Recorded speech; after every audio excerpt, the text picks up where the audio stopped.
సుమన్ టీవీలో మీ business promotions కోసం ఈ కింది నెంబర్ను సంప్రదించగలరు.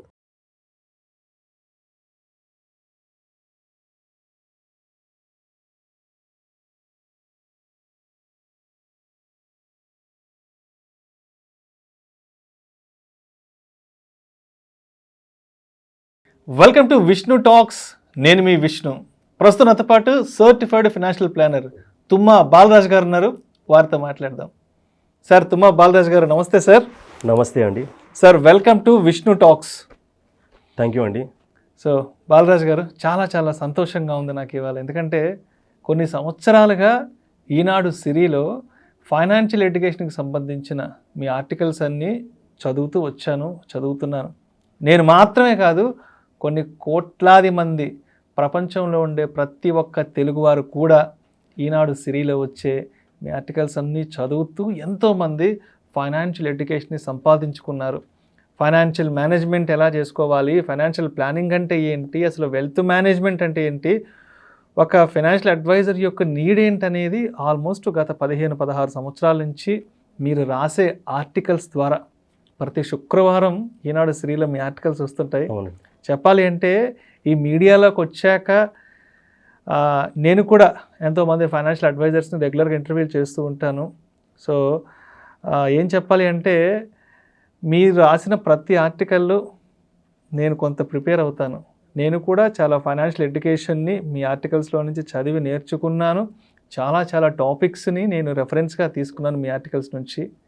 అండ్ అంటే ఇప్పటి వరకు ప్రతి ఒక్కరూ కూడా తుమ్మా బాలరాజ్ గారి ఆర్టికల్స్ మాత్రమే చదువుతూ వచ్చారు. బట్ ఇవాల్టి నుంచి ఈ విష్ణు టాక్ షో ద్వారా తుమ్మా బాలరాజ్ గారిని ప్రతి ఒక్కరూ చూడబోతున్నారు, ప్రత్యక్షంగా అందరూ కూడా వీక్షించబోతున్నారు. Sir, thank you so much. నా ఆహ్వానాన్ని మన్నించి ఇవాళ ఈ విష్ణు టాక్ షోకి వచ్చినందుకు నిజంగా నేను మీకు ధన్యవాదాలు తెలియజేసుకుంటున్నాను సార్. చాలా సంతోషం అండి. నేను కూడా I'm looking forward for this. So financial planning is my passion and in what ever way I can help everybody, I will do my best in that aspect. Right. So అయితే ఒక్కసారి అసలు మీరు financial ప్లానింగ్కి సంబంధించిన articles రాస్తున్నారు కాబట్టి ఇప్పటి వరకు అందరం చదివాము. బట్ ఇవాళ మీ మాటల ద్వారా అది అందరికీ వినిపించబోతున్నాను, మిమ్మల్ని అందరికీ చూపించబోతున్నాను. ఒక్కసారి మనం ఫైనాన్షియల్ ప్లానింగ్ గురించి మాట్లాడుకుంటే ఏంటి అసలు ఈ ఫైనాన్షియల్ ప్లానింగ్ అంటే? ప్రతి ఒక్కరూ కూడా ఫైనాన్షియల్ ప్లానింగ్ అనేది ఎందుకు చేసుకోవాలి, ఎలా చేసుకోవాలి, దాని యొక్క విశిష్టత ఏంటి, అసలు దాని యొక్క ఇంపార్టెన్స్ ఏంటి? ఫైనాన్షియల్ ప్లానింగ్ అంటే మనం కష్టపడి సంపాదించిన డబ్బుని జాగ్రత్తగా ఇన్వెస్ట్మెంట్ చేసుకొని మన లక్ష్యాలు ఏమైతే ఉంటాయో, మన గోల్స్ ఏమైతే ఉంటాయో వాటిని తీర్చుకోవడాన్ని మనం ఫైనాన్షియల్ ప్లానింగ్ అంటాం. సో ఫైనాన్షియల్ ప్లానింగ్ చేసుకోవడం ద్వారా మనకు ఫైనాన్షియల్ వెల్బీయింగ్ జరుగుతుంది, మన గోల్స్ అన్నీ కూడా ప్రాపర్గా అచీవ్ చేసుకోవడానికి వీలవుతుంది. జనరల్గా ప్రతి ఒక్క మనిషికి లక్ష్యాలు ఉంటాయి, అవసరాలు ఉంటాయి. ఇవి రెండు బ్రాడ్ కేటగిరీస్గా మనము పరిగణనలోకి తీసుకోవచ్చు. ఒకటి ప్రెడిక్టబుల్ ఈవెంట్స్. ప్రెడిక్టబుల్ ఈవెంట్స్ అంటే పిల్లల యొక్క చదువులు, వాళ్ళ మ్యారేజ్, మరియు రిటైర్మెంట్ ప్లానింగ్, మరియు కారు కొనుక్కోవడం కావచ్చు, ఇల్లు కొనుక్కోవడం కావచ్చు, ఇవన్నీ కూడా ప్రెడిక్టబుల్ ఈవెంట్స్. అన్ప్రెడిక్టబుల్ ఈవెంట్స్ అంటే long term illness, critical illness, disability కావచ్చు, death of the breadwinner of the family before children get settled. So ఇవన్నీ కూడా అన్ప్రెడిక్టబుల్ ఈవెంట్స్ అనమాట. So predictable events and unpredictable events గురించి ప్రాపర్గా plan చేసుకోవడానికి మనం financial planning అంటాం. అయితే అసలు ఈ ఫైనాన్షియల్ ప్లానింగ్లో ఎన్ని స్టేజెస్ ఉన్నాయి, ఏ స్టేజెస్ని మనం ఎలా రీచ్ అవ్వాలి అంటారు, ఏ స్టేజ్ని ఎలా ప్లాన్ చేసుకోవాలి అంటారు? అసలు ఒక బిల్డింగ్ స్ట్రాంగ్గా ఉండాలంటే మనకి ఏది స్ట్రాంగ్గా ఉండాలండి? ఆబ్వియస్లీ దాని యొక్క basement, foundation, pillars. Exactly. So మనకు ఫౌండేషన్ స్ట్రాంగ్గా ఉండాలి. మన ఫైనాన్షియల్ ఫ్యూచర్ కూడా స్ట్రాంగ్గా ఉండాలి అంటే మన ఫైనాన్షియల్ ఫౌండేషన్ స్ట్రాంగ్గా ఉండాలి. సో ఫస్ట్ స్టేజ్లో 3 స్టేజెస్ ఉంటాయి. ఫస్ట్ స్టేజ్లో foundation part is very important. So foundation పార్ట్లో primary importance is given to life insurance. Life insurance ఎందుకు అవసరం మనకు? The dreams and goals of the family are dependent on the breadwinner of the family. Obviously. Unfortunately, breadwinnerకి ఏమైనా అయిందనుకోండి, వాళ్ళ standard of లివింగ్కి కావాల్సిన డబ్బులు ఎక్కడి నుంచి వస్తాయి, పిల్లల గోల్స్ని తీర్చడానికి డబ్బులు ఎక్కడి నుంచి వస్తాయి. అందుగురించే అడెక్వేట్ లైఫ్ ఇన్సూరెన్స్ అనేది చాలా అవసరం అనమాట. సో లైఫ్ ఇన్సూరెన్స్ మనం ఎంత తీసుకోవాలి? సో చాలామంది ఏం చేస్తూ ఉంటారంటే లైఫ్ ఇన్సూరెన్స్ అంటే ఇన్వెస్ట్మెంట్ రిలేటెడ్ ప్రోడక్ట్స్ తీసుకుంటూ ఉంటారనమాట. అలా కాకుండా జనరల్గా వేరియస్ మెథడాలజీస్ ఉంటాయి లైఫ్ ఇన్సూరెన్స్లో. హ్యూమన్ లైఫ్ వాల్యూ మెథడ్ అని, నీడ్ అనాలిసిస్ మెథడ్ అని, ఇన్కమ్ రీప్లేస్మెంట్ మెథడ్ అని, ఇవన్నీ కూడా టెక్నికల్గా క్యాలిక్యులేట్ చేయాల్సిన అవసరం ఉంటుంది. సో ఇవన్నీ చేయడం అందరికీ సాధ్యం కాదు.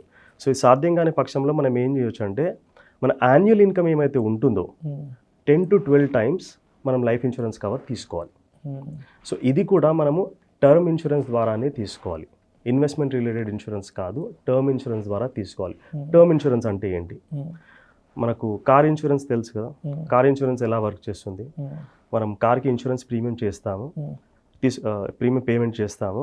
సో ఒకవేళ కార్కి డ్యామేజ్ అయింది, ఏదైనా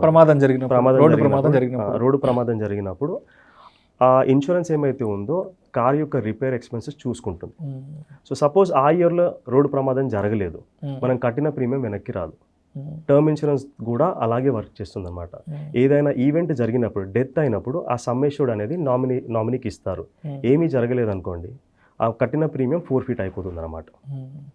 టర్మ్ ఇన్సూరెన్స్ అనేది తక్కువ ప్రీమియంతో ఎక్కువ కవరేజ్ ఇస్తుంది అనమాట. ఉదాహరణకి ఒక 30 సంవత్సరాల మనిషి పర్సన్ ఒక 1 crore కవరేజ్ కావాలి అని అనుకుంటే దాదాపు ఒక 15,000 నుంచి 20,000 రూపాయల ప్రీమియంతో 1 crore కవరేజ్ తీసుకోవడం సాధ్యమవుతుంది. అదే మనం ఇన్వెస్ట్మెంట్ రిలేటెడ్ ఇన్సూరెన్స్ తీసుకున్నాం అనుకోండి, దాదాపు అదే 1 crore కవరేజ్కి 5 lakhs to 6 lakhs premium pay చేయాల్సిన అవసరం ఉంటుంది అనమాట. సో చాలా తక్కువ ప్రీమియంతో ఎక్కువ కవరేజ్ మనకు దొరుకుతుంది. అయితే చాలా ప్రజలు ఏమనుకుంటారంటే ఇన్సూరెన్స్ కట్టడం వేస్ట్, మనం కట్టిన ప్రీమియం వేస్ట్ అయిపోతుంది, డబ్బులు వెనక్కి రావు అని చెప్పేసి అనుకుంటారు. సో నేను ఒక విషయం మాట్లాడతానండి. జనరల్గా ఒక additional source of income create చేయడానికి చాలామంది ఇష్టపడుతూ ఉంటారు.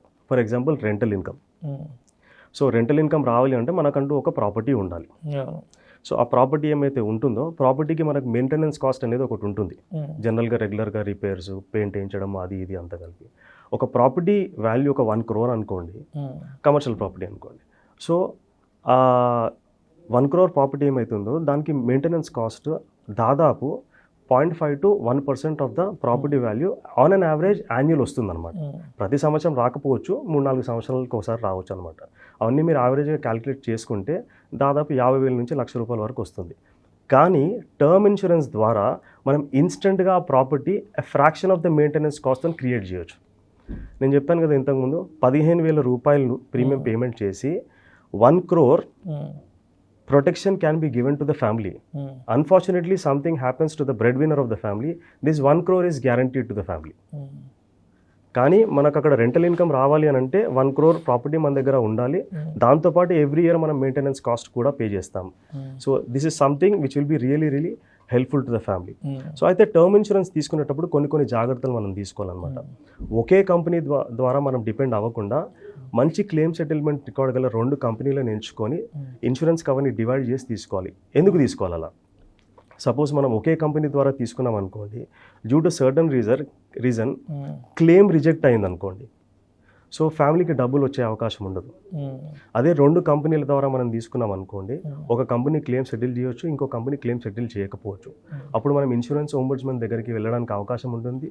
ఒకే టైంలో 2 పాలసీలు తీసుకున్నాము, ఒక కంపెనీ సెటిల్ చేసింది, మీరెందుకు సెటిల్ చేయలేదంటే మన కేసు స్ట్రాంగ్గా ఉంటుంది, మనకి అది కూడా క్లెయిమ్ సెటిల్ అయ్యే అవకాశం ఉంటుంది. ఎందుకంటే సింగిల్ పాలసీ తీసుకున్నాం అనుకోండి, క్లెయిమ్ సెటిల్ అవ్వకపోతే ఫ్యామిలీ దగ్గర డబ్బులు ఉండవు. At least half of the amount ఒక కంపెనీ నుంచి వస్తే family will be able to take care of their expenses అనమాట. సో అట్లీస్ట్ 3 సంవత్సరాలకు ఒకసారి మన లైఫ్ ఇన్సూరెన్స్ కవర్ అనేది మనము రెగ్యులర్గా రివ్యూ చేసుకోవాలి, అట్లీస్ట్ 3 yearsకి ఒకసారి. అండ్ లైఫ్ ఇన్సూరెన్స్ తీసుకునేటప్పుడు మనము ముఖ్యంగా మెడికల్ రిలేటెడ్ ఏమైతే ఇన్ఫర్మేషన్ ఉంటుందో అది ఖచ్చితంగా మనం ప్రొవైడ్ చేయాల్సిన అవసరం ఉంటుంది. అండ్ చాలా ఇంపార్టెంట్ అనే విషయం ఏంటంటే నామినేషన్ మనము ఇన్సూరెన్స్ కవర్లో ప్రొవైడ్ చేయాలి. ఇన్సూరెన్స్ పాలసీలో నామినేషన్ ప్రొవైడ్ చేయాలి. సో నామినీ అంటే నామినీకి డబ్బులు వస్తాయి. In case of any unfortunate event happening నామినీకి డబ్బులు వస్తాయి, కానీ నామినీ డబ్బులు వాడుకునే అర్హత ఉండదు. Nominee can only receive the money, nominee doesn't have the authority to use that money. So insurance ద్వారా వచ్చిన డబ్బులు ఏమైతే ఉంటాయో క్రెడిటార్స్కి కూడా హక్కు ఉంటుందన్నమాట. ఇలాంటి సందర్భాన్ని మనం అవాయిడ్ చేయాలి అని అంటే నామినేషన్ ఏమైతే ఉంటుందో, ఒకవేళ స్పౌస్ని కనుక నామినేట్ చేయాలనుకుంటే మ్యారీడ్ ఉమెన్స్ ప్రాపర్టీ యాక్ట్ కింద నామినేషన్ చేస్తే ఇలాంటి ఇబ్బందులు ఏమీ లేకుండా ఆ డబ్బులు వైఫ్కే వెళ్తాయి అన్నమాట. సో ఇలాంటి జాగ్రత్త మనం లైఫ్ ఇన్సూరెన్స్ కవర్లో తీసుకోవాలి. లైఫ్ ఇన్సూరెన్స్ అయిపోయిన తర్వాత ఫస్ట్ స్టేజ్లో ముఖ్యమైనది హెల్త్ ఇన్సూరెన్స్ కవర్. సో ఈరోజు మనం కోవిడ్ పీరియడ్లో చూసాం. సో ఒక 3-4 days or 1 week హాస్పిటలైజ్ అయితే దాదాపు లక్షల్లో మనకు హాస్పిటల్ ఎక్స్పెన్సెస్ మంది ఆస్తులు అమ్ముకోవాల్సి వచ్చింది, ఎస్పెషల్లీ కోవిడ్లో ఆస్తులు అమ్ముకోవాల్సిన అవసరం వచ్చింది. చాలా మంది ఆర్థికంగా వెనుకబడిపోయారు. సో మనకు ప్రాపర్ హెల్త్ ఇన్సూరెన్స్ కవర్ కూడా చాలా చాలా అవసరం అనమాట. సో చాలా మంది కార్పొరేట్ ఎంప్లాయీస్ ఏమైతే ఉంటారో మాకు గ్రూప్ హెల్త్ ఇన్సూరెన్స్ ఉంది కదా, మేము సపరేట్గా హెల్త్ ఇన్సూరెన్స్ కవర్ ఎందుకు తీసుకోవాలని అంటారు. గ్రూప్ హెల్త్ ఇన్సూరెన్స్ ఎప్పటి వరకు వర్క్ చేస్తుంది? ఆ కంపెనీలో మనం పనిచేసే రోజు వరకు మాత్రమే పనిచేస్తుంది. ఎగ్జాక్ట్లీ. ఒక్కసారి లెఫ్ట్ అయ్యి వచ్చామంటే సో ఆ కవరేజ్ ఉండదు మనకు. సో ఇంకా వేరే కంపెనీలో జాయిన్ అవ్వడానికి మనకు కొంచెం టైం పట్టవచ్చు. సో గ్రూప్ హెల్త్ ఇన్సూరెన్స్ మనం బేస్ పాలసీ కింద కన్సిడర్ చేయకూడదు, అది మనం ఒక బోనస్ లాగా కన్సిడర్ చేయాలి. ఎప్పుడు కూడా మనకు సపరేట్గా హెల్త్ ఇన్సూరెన్స్ కవర్ ఫ్యామిలీ ఉంటే ఫ్యామిలీ ఫ్లోటర్ తీసుకుంటే మంచిది. హెల్త్ మంచిగా ఉన్నప్పుడే హెల్త్ ఇన్సూరెన్స్ తీసుకోవాలి. హెల్త్ పాడైన తర్వాత మనం హెల్త్ ఇన్సూరెన్స్ కావాలి అని అంటే కంపెనీస్ ఇవ్వడానికి అవకాశం ఉండదు. చాలా మంది నాకు కాల్ చేస్తుంటారు, ఫ్రెండ్స్ తెలిసిన వాళ్ళు ఊరు నుంచి, విష్ణు మా డాడీకి యాక్సిడెంట్ అయింది, నాకు ఒక ఇన్సూరెన్స్ కావాలి, నాకెవరన్నా ఒక మంచి ఇన్సూరెన్స్ ఏజెంట్ని పర్సన్ అటాచ్ చేయమంట అడుగుతుంటారు. అంటే అందరూ అన్ని విషయాలు తెలుసుకుంటారు కానీ ఒక ఇన్సూరెన్స్ విషయానికి వచ్చేటప్పటికి ఏది తెలుసుకోరు. ఇన్సూరెన్స్ అనేది అన్నీ బాగున్నప్పుడు మాత్రమే తీసుకోవాలి, అన్నీ బాగున్నప్పుడు మాత్రమే ఆ కంపెనీ మనకి ఇన్సూరెన్స్ ఇస్తుంది. చాలామంది మదరో ఫాదరో ఏదైనా అన్సర్టనిటీ ఏర్పడి హాస్పిటల్లో బెడ్ మీద ఉన్నప్పుడు కాల్ చేస్తారు, సార్ మాకు ఒక 1 కోటి రూపాయలు హెల్త్ ఇన్సూరెన్స్ కావాలి, ఒక 50 లక్షలు కావాలని. అంటే అంటే అటువంటి వాళ్ళకి ఏం చెప్పాలో అర్థం కాదు అసలు. అంటే ఎందుకు అంత చిన్న విషయం పట్ల కూడా అవగాహన తెచ్చుకోలేకపోతున్నారు అర్థం కాదు సార్ అది. ఎందుకంటే ఈ డిజాస్టర్ అనేది, ఈ రిస్క్ అనేది వేరే వాళ్ళకు జరుగుతుంది, మనకు జరగదనే ఒక భావన, ఆలోచన మన దాకా వస్తే కానీ మనకు తెలియదు అనమాట. అందుగురించే హెల్త్ మంచిగా ఉన్నప్పుడు హెల్త్ ఇన్సూరెన్స్ తీసుకోవాలి, యంగ్గా ఉన్నప్పుడు మనం లైఫ్ ఇన్సూరెన్స్ తీసుకోవాలి. సో ఎంత హెల్త్ ఇన్సూరెన్స్ తీసుకోవాలి, ఎంత అయితే అడిక్వేట్ అసలు. సో మీ ఇంతకుముందు మాట్లాడుకున్నట్టు మనం ఒక 4-5 days or 1 week ఒక కార్పొరేట్ హాస్పిటల్లో, టెర్షరీ హాస్పిటల్లో కనుక అడ్మిట్ అయితే కనుక దానికి బిల్ అనేది ఎండ్లెస్ అనమాట. అది అవును. యాక్చువల్గా ½ year salary is a reasonable amount to take. ½ year salary, okay, ½ year salary వరకు తీసుకోవాలి. 1 year ఉంటే ఇంకా మంచిది, the more the better. So మనము బేస్ పాలసీ ఏమైతే ఉంటుందో, ఫ్యామిలీ ఫ్లోటర్ ఏమైతే ఉంటుందో అది తీసుకోవాలి అని అంటే ప్రీమియం కొంచెం ఎక్కువగా ఉంటుందన్నమాట. సో ప్రీమియం కట్టలేని వాళ్ళు ఎవరైతే ఉంటారో వాళ్ళు అట్లీస్ట్ ఒక 5 to 10 lakhs బేస్ పాలసీ తీసుకొని దానిపైన సూపర్ టాప్అప్ తీసుకుంటే మంచిగా ఉంటుంది. సో సూపర్ టాప్అప్ పాలసీ తీసుకుంటే ఏంటంటే తక్కువ ప్రీమియంలో ఎక్కువ కవరేజ్ దొరుకుతుంది అనమాట. సో మన బేస్ పాలసీ కవరేజ్ అయిపోయిన తర్వాత దాన్ని డిడక్టబుల్ అంటాం. సో ఒక 5 lakhs దాటిన తర్వాతనే సూపర్ టాప్అప్ యాక్టివ్లోకి వస్తుంది అనమాట. సో సపోజ్ 5 lakhs పాలసీ ఉంది, బేస్ పాలసీ, బిల్ ఒక 10 lakhs వచ్చింది అనుకోండి. సో 5 లక్షలు బేస్ పాలసీ చూసుకుంటుంది, మిగతా 5 లక్షలు సూపర్ టాప్అప్ చూసుకుంటుంది అనమాట. సో తక్కువ ప్రీమియంతో ఎక్కువ కవరేజ్ వస్తుంది సూపర్ టాప్అప్లో. సో మనకు బేస్ పాలసీ కావాలి, సూపర్ టాప్అప్ పాలసీ కూడా కావాలి, ఈ రెండు కూడా ఉంటే చాలా బాగుంటుంది అనమాట. Thank you sir, thank you so much Tumma Balaraj garu. Thank you అండి. ఫైనాన్షియల్ ప్లానింగ్కి సంబంధించి ఒక కంప్లీట్ గైడ్, ఒక వికీపీడియాలో ఉన్నంత కంటెంట్ని ఇవాళ మనకి ఆడియన్స్కి ఒక ఈ వీడియో ద్వారా అందించారు. అండ్ ఇన్ని సంవత్సరాలుగా అందరూ మీ ఆర్టికల్స్ని చదివారు ఇవాళ నుంచి. అండ్ ఈ వీడియోస్ ద్వారా వాళ్ళు మిమ్మల్ని చూడబోతున్నారు అండ్ మీ మాటలు వినబోతున్నారు sir. Thank you so much sir. Looking forward for it. Thank you sir. Thank you.